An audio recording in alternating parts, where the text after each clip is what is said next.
Hey everyone, it's the Reverend Jendi Burwell. Today I was at St Michael and All Angels at Greenhithe, and Les Dos was at Holy Cross. So at Holy Cross we actually celebrated St Luke's Day, and so the Gospel reading was slightly different here at Holy Cross. So today now for this online sharing of what we did on Sunday, I'm just going to share a little of what we did at Greenhithe, so that if you missed church this week, you're still kind of catching up with where we're at with the gospel readings and all the sayings and parables of Christ. So today we did something a little different, and we talked about a blog. So it's the progressiveinvolvement.com blog for today's reading. And I'm just going to read the blog and then have a quick add my 2 cents worth.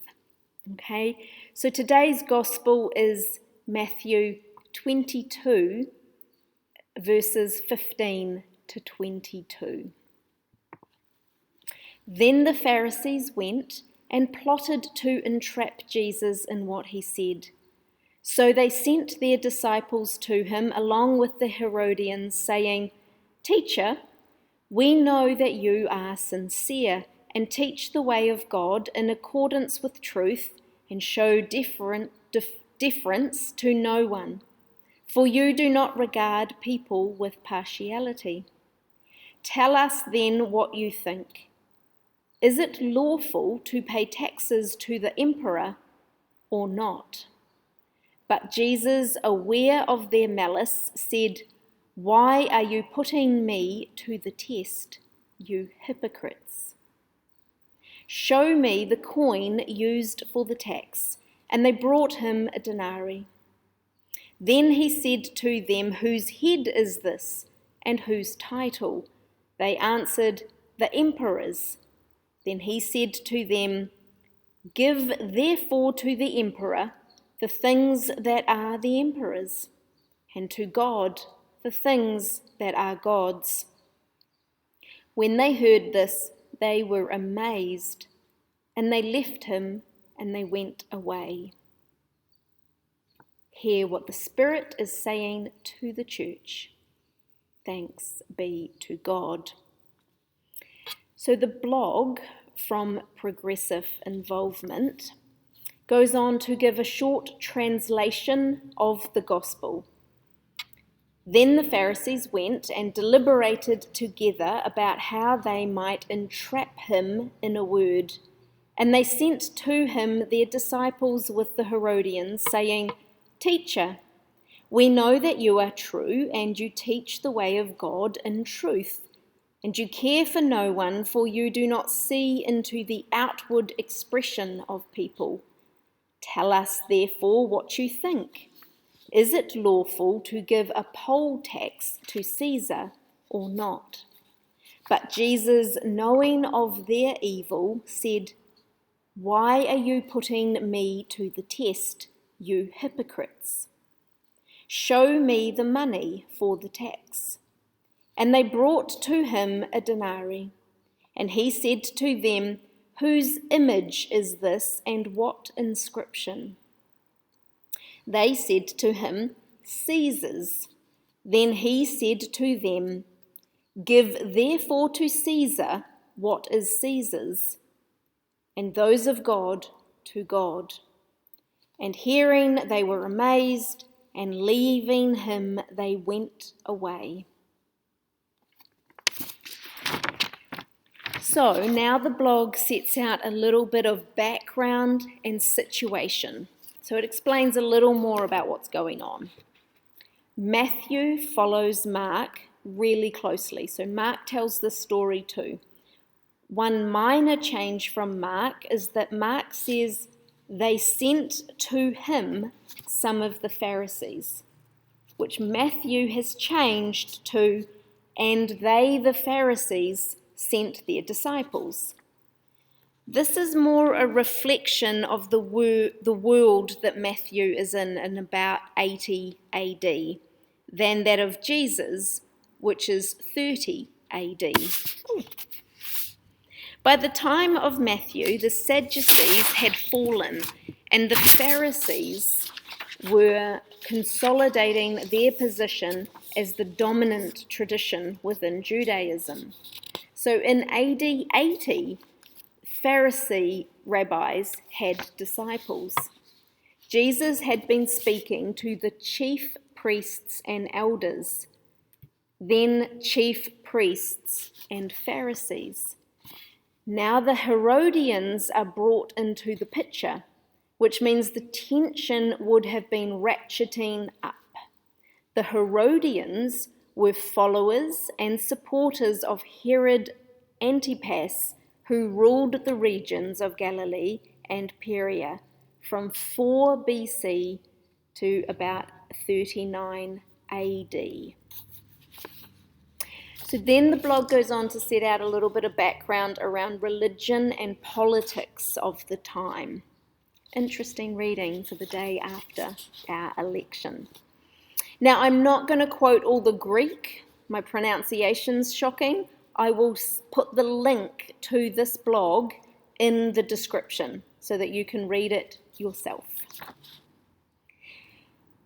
Heretofore, Jesus had been speaking with the religious leadership. Now, representatives of the political leadership who had the power of the sword have entered into the discussion. Normally, the Pharisees and the Herodians would be opponents. Here they are together in their opposition to Jesus. Politics and religion makes strange bedfellows, but also sometimes a common enemy can pull together opponents. The Pharisees and Herodians address Jesus as teacher, which sounds respectful. Though it should be noted that in Matthew's Gospel, Jesus is only called teacher by those who do not follow his message. The Pharisees and the Herodians go on to say that Jesus is the true. Now, the NRSV translates the Greek word as sincere, but actually the blog suggests true is better.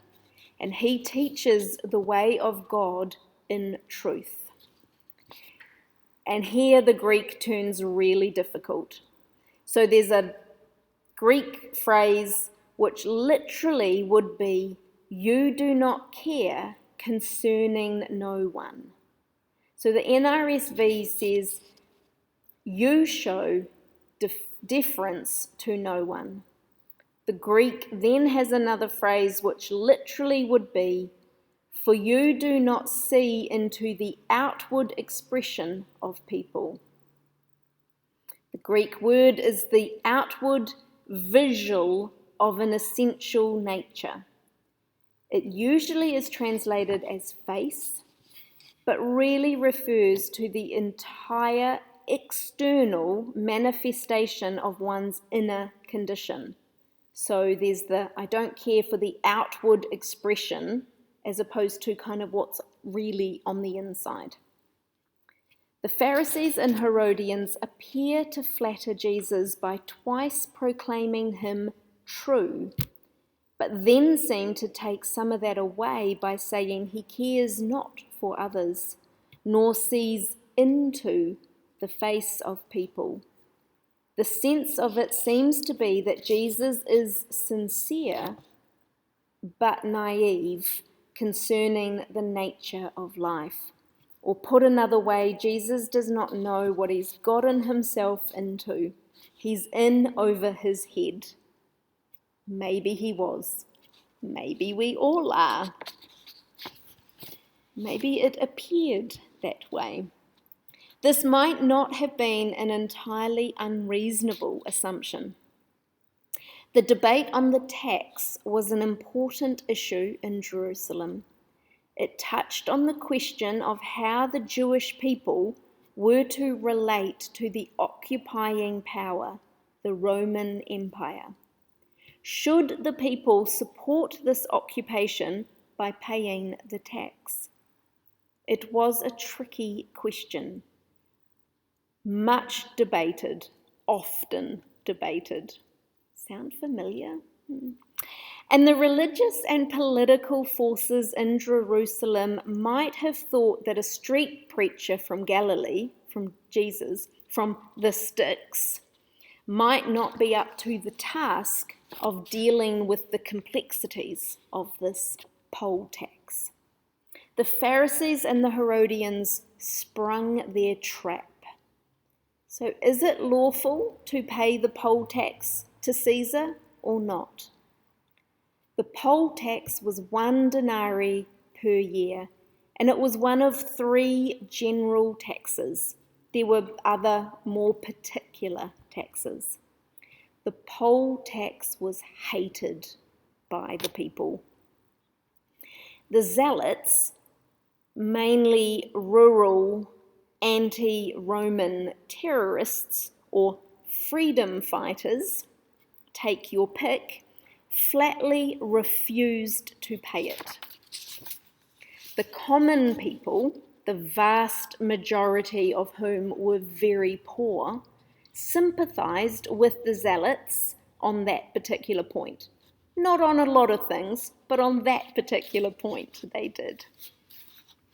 If Jesus says that the tax should be paid, he would lose much of his political support among the people. On the other hand, if he says the tax should not be paid, the Herodians are right there to arrest him. Ironically, the Pharisees and the Herodians, here portrayed as united in their opposition to Jesus, were themselves split over the question of paying this tax. The Pharisees generally, if somewhat tepidly, opposed it, while the Herodians, naturally, supported it. So we've got some Greek here again. Jesus knew their evil and flatly refused this issue, and he flatly called them hypocrites. He knew what was going on, they were playing him, they opposed it, they were dealing with their own stuff, and he calls them hypocrites. It's especially true of the Pharisees, who liked to strike pious Jewish poses, but are seen here as collaborating with Rome-loving Herodians. When are we pious-looking Christians looking like we're super Christian-y, caring about poverty and the least of them, but actually the word hypocrite could sometimes hit hard but be true. Jesus then calls for the coin. So Jesus asks someone for the coin, the denarii, which was used to pay the tax. This simple action by Jesus was an exceptionally deft political move. This is non-violent resistance. This is a very clever move. Because note, this entire conversation has taken place after Jesus entered the temple. Coins with Roman images and inscriptions on them were not allowed in the temple. What's more, this episode takes place on the morning after Jesus has driven the money changers from the temple.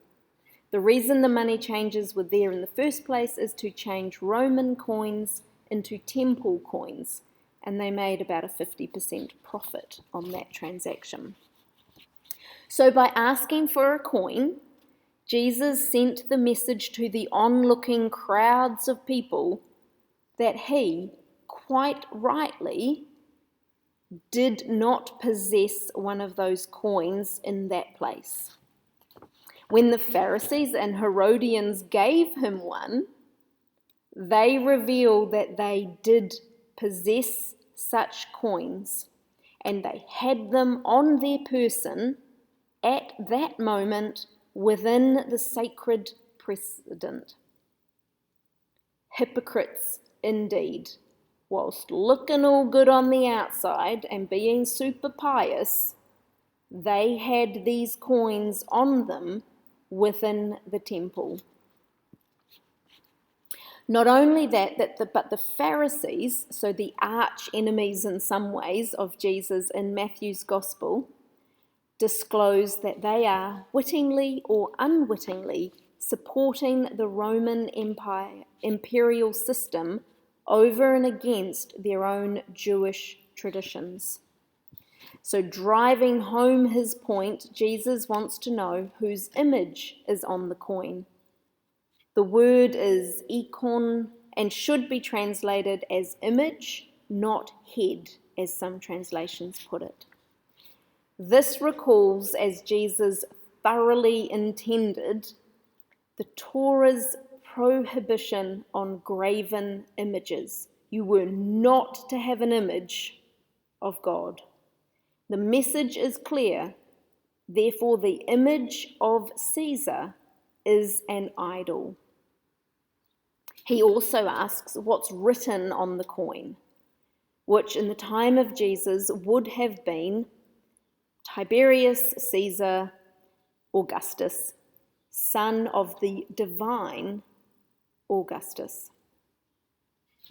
By asking for the inscription on the coin in front of a Jewish crowd, Jesus exposes the pretensions and the pagan ideology of the occupying Romans and those who collaborate with them, like, say, the Pharisees and the Herodians.